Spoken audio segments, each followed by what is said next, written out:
Welcome back to Colorado Crime.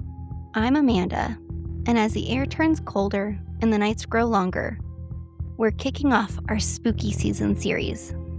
A month dedicated to haunted history, real-life crimes, and Colorado's eeriest legends.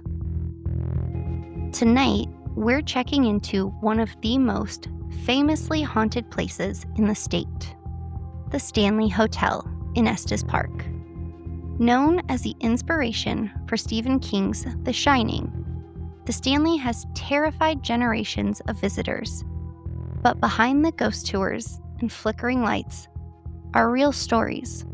Stories of tragedy, survival, and a love so strong it may still echo through the halls. So, grab a warm drink, turn down the lights, and let's step inside the Stanley Hotel, where the line between history and haunting is thinner than the mountain air.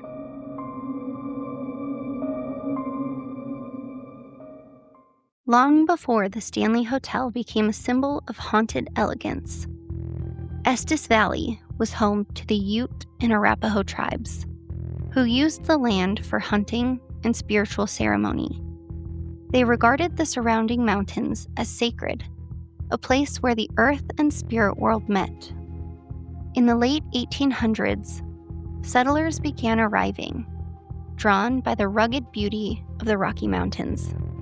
Among them was James Nugent, better known as Rocky Mountain Jim, a mountain man with a reputation for both charm and volatility. He helped guide early explorers through the region, including Isabella Bird, a British travel writer who described him as wild, scarred, and magnetic. By the turn of the century, Estes Park was still little more than a cluster of homesteads and rustic lodges. There was no grand hotel, no trace yet of the luxury resort that would one day overlook the valley. By his 50s, Stanley was a wealthy man, co-founder of the Stanley Motor Carriage Company, makers of the famous Stanley Steamer automobile. But wealth couldn't protect him from illness. In 1903, Stanley was diagnosed with tuberculosis, then one of the deadliest diseases in the world. Doctors gave him only months to live. Their prescription? Fresh air, sunlight, and rest, far away from the damp, polluted cities of the East. Stanley and his wife Flora arrived in Estes Park that same year. The dry, thin air of the Rockies did something miraculous. His symptoms began to fade, his strength returned, and within a year, his tuberculosis was effectively in remission. Grateful to the mountains that saved his life, Stanley decided to give something back. In 1909, he purchased land overlooking the valley and built a sprawling 140-room colonial revival-style hotel, an oasis of comfort amid the wild frontier.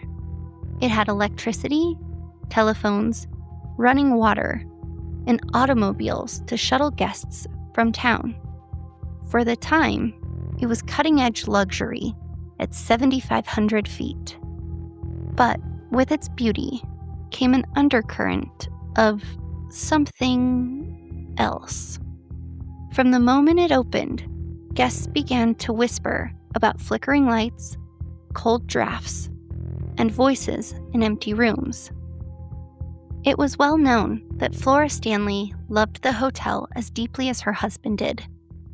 An accomplished musician, she'd spend her evenings performing for guests in the grand ballroom on her Steinway grand piano, a gift from F.O. himself.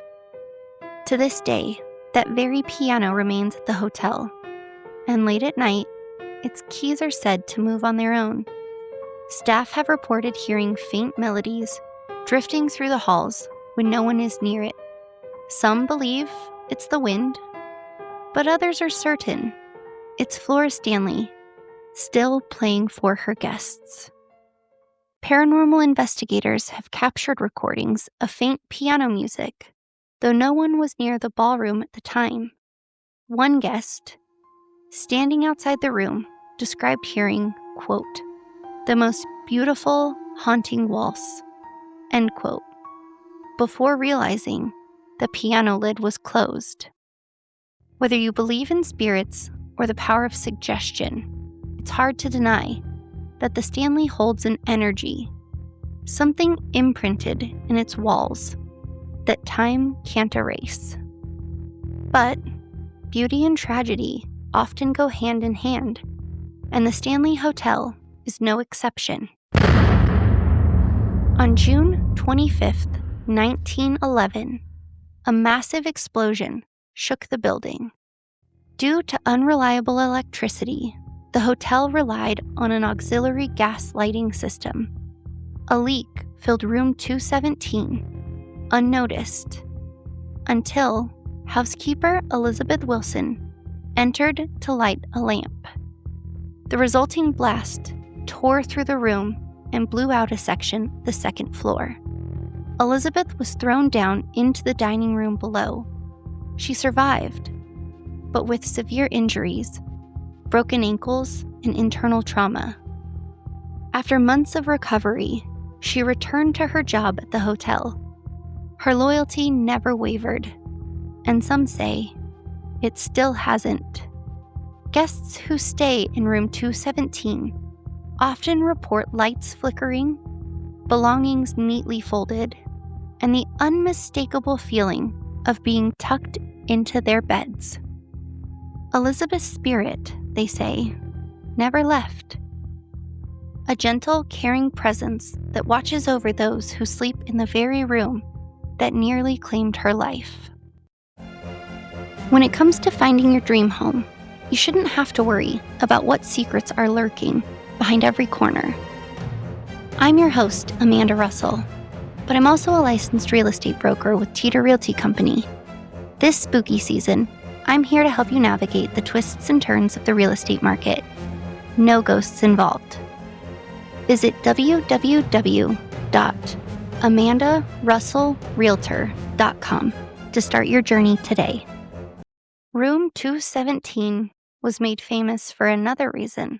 Here's Johnny! During his stay in the room in 1974, Stephen King reportedly experienced eerie sensations that inspired his novel, The Shining.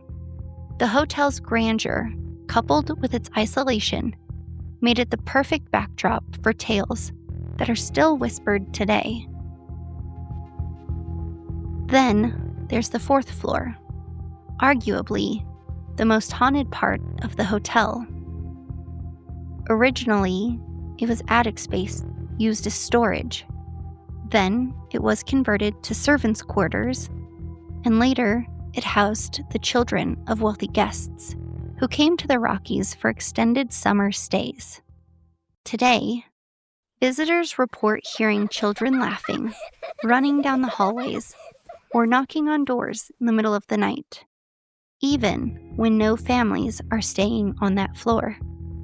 Paranormal investigators have captured recordings of faint voices calling out, giggling, or whispering the names of long-gone staff. But the fourth floor is also linked to a much older spirit, James Nugent, or Rocky Mountain Jim himself. Before Stanley ever built the hotel, Jim was one of the Valley's most colorful figures.